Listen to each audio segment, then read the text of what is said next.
నీ వయసులో ఉద్యోగం చేస్తూ మా అక్కయ్య పెళ్లి చేశాను. 2 పిల్లలకి తండ్రినయ్యి గౌరవంగా ఇక్కడ దాకా సంసారం నెట్టుకొచ్చాను. మీ కాలంలో 100 ఉద్యోగాలకి ఒక్కడుండేవాడు. ఉద్యోగాలు ఉన్నాయి, రండి బాబు రండి పిలిచి మరీ ఉద్యోగాలు ఇచ్చారు. కానీ ఇప్పుడు ఒక్క ఉద్యోగానికి 1000 మంది పోటీ పడుతున్నారు.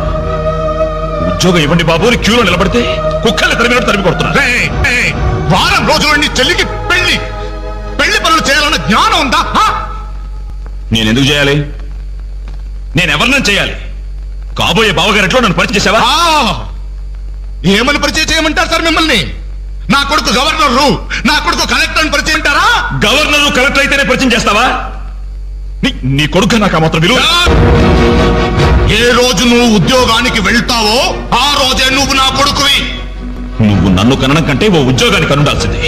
నువ్వు పరిచయం చేసినా చేయకపోయినా నా చెల్లి పెళ్లి పనులు నేను చూసుకుంటాను. నీ కొడుకు